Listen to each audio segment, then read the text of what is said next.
Welcome to Bitter Reality Brewing. This is part 2 of the Pumpkin Beer and Honey Loaf. Everybody's already been hitting it. It's a little more than a third gone already. Freaking good.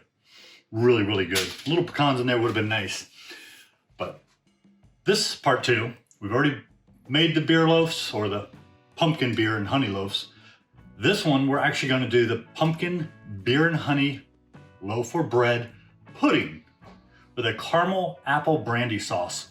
I'll mention down in the description all the information you need as far as the recipe, how to do it. Also, if you don't want to use apple brandy, you can just go with the caramel sauce, or you can do the caramel sauce and add a little salt, make it a salted caramel. So I'll make sure that all that information is listed below.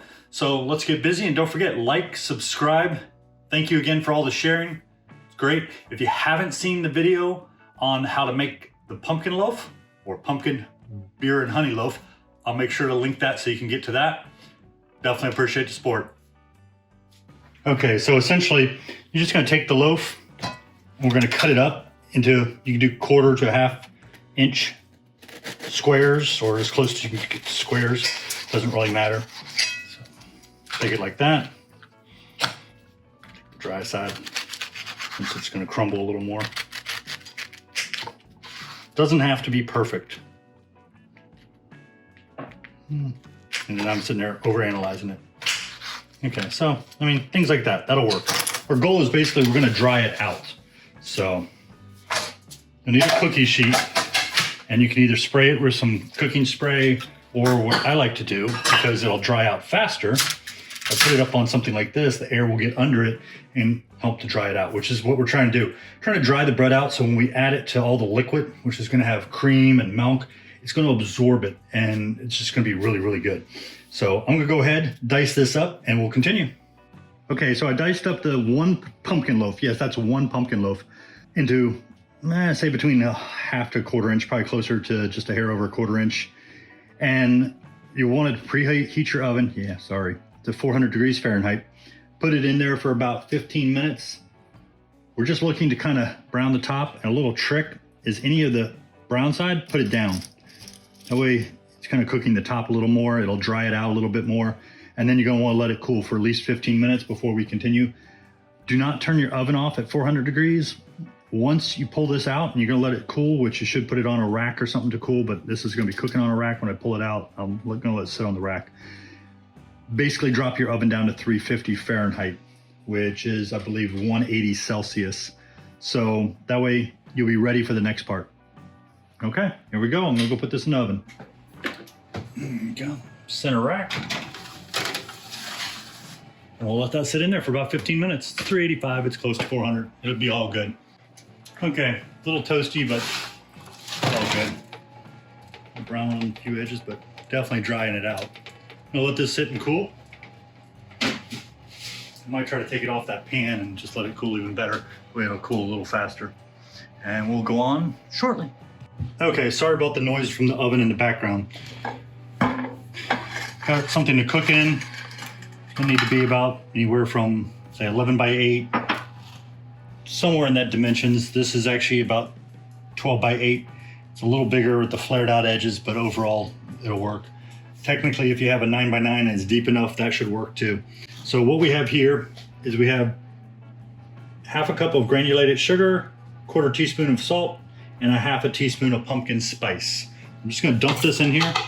We got our KitchenAid gun with the whisk this time, and now we need to add milk and cream and eggs. So we'll go ahead, we can add the 4 eggs.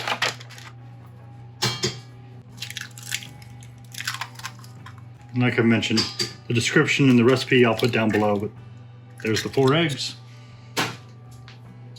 Go ahead, lock it in place, turn it on low, let it start blending. Okay, so we need 1.5 cups of heavy whipping cream or heavy cream. There we go. Just pour that on in there. Don't splash as much as I did, but hey, it is what it is. Close that up. 1/2 teaspoon of vanilla. It's really looking like a custard in there. And we need 2 cups of milk. I like putting the milk in after the cream, that way it kind of gets some of that cream that got stuck in the measuring cup. And all the rich goodness. Dump that on in there.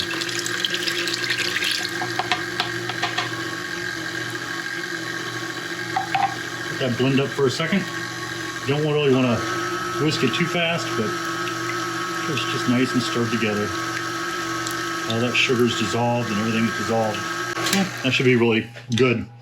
Now what we're gonna do, we're gonna take this and we're gonna dump all the bread right into it, and then we're gonna pour that lovely stuff in there. And there we go. Let's see if we can do this without making a big mess.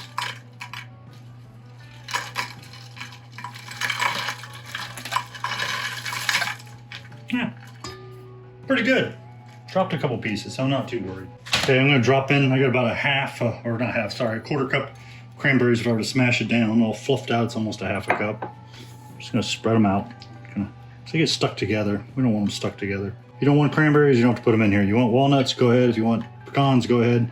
If you don't want any of that stuff, let it go. Pecans, I'm dropping in a whole half a cup. They're kind of loose, so it's not that big of a deal. We got a half a cup of pecans that we're gonna dump in there.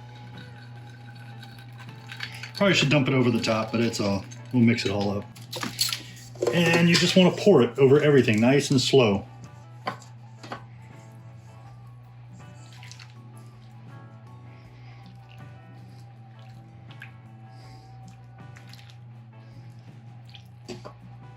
And like I mentioned, when your oven was at 400 degrees, you don't want to turn it off, just bring it down to 350. Kind of like a custard. A spoon like this, it'll work just perfect. Just kind of stir it up easy. You don't want to chop the bread or break it all up. And get everything kind of drenched. You can do that. You can go under it and lift it. Everything's got to get nice and wet. Once this is all nice and soaked, we'll let it sit for about 20 minutes so it can absorb it. We don't want to mess with it too much after that because, of course, it'll be super soft. And then we'll put it on in the oven. It's only going to need about 15, maybe 20 tops.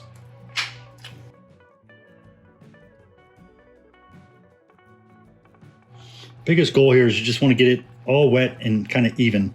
So that way, if it's not drenched, it'll at least be soaking up some of that moisture while it's cooking, and it won't burn, and it'll taste amazing. I think we're just about good there on making sure everything's nice and covered.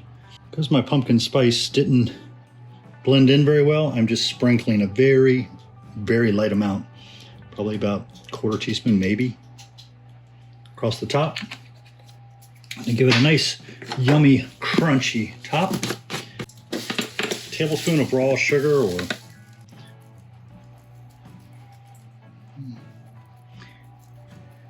okay, now to give it a nice crunchy top, what we're going to do is I'm only going to use about a half a tablespoon of like a raw sugar or Damara sugar, if I can say that correctly.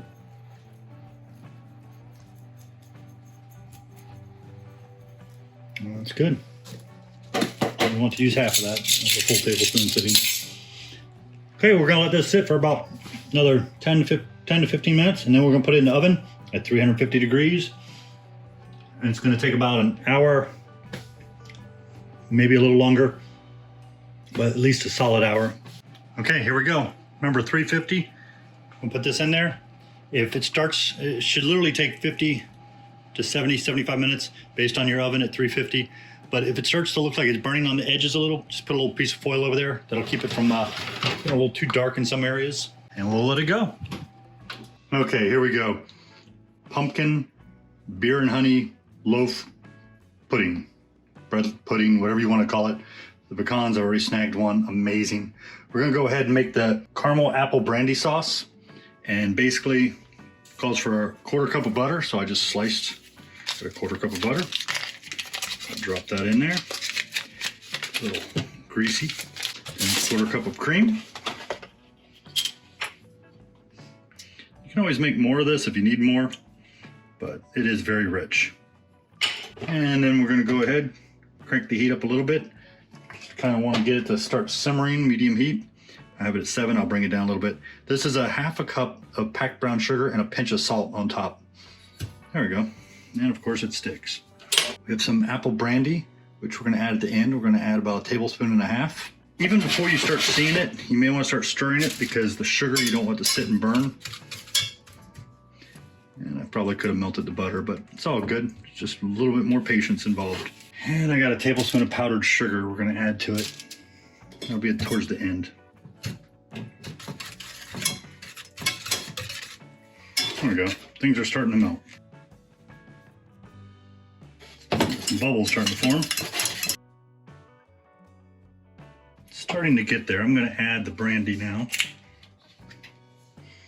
Ooh, smells very good. If you don't want to add this, you could add a little bit of apple cider instead. It may have a little longer to cook off, but not a big deal. Okay, and a half. There we go. And plenty if you want to take a sip.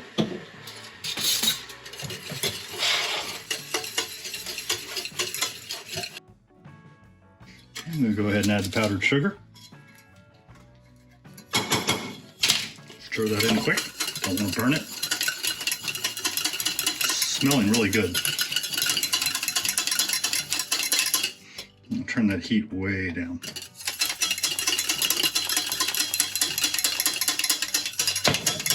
Once it's boiling like this, you don't want to stop stirring or you can end up burning it. Sometimes it foams up a lot, just lift it off the heat a little bit. Give it a second.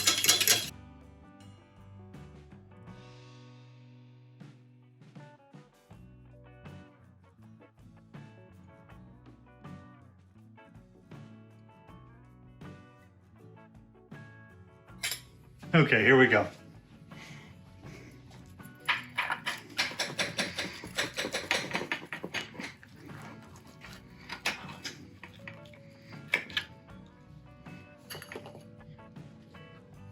Let's go ahead and flip it over.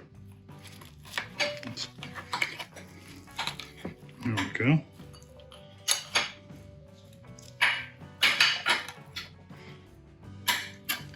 And those little things in there that look like raisins, that is cranberries. It's going to thicken a little more, but I just want to try it, so pour a little bit of that over there. You can also take the heavy cream or even just buy some pre-done whipping cream and just put some whipped cream over the top too. There we go. I'll make sure to put the recipes on all these down below. Okay, go ahead and try it here. I don't make a mess first.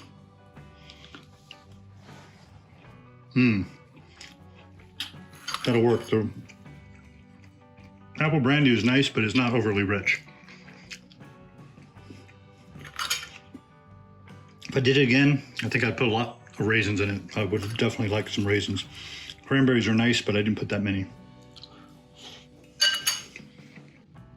That's very, very, very good. Thank you again for joining us here at Bitter Reality Brewing.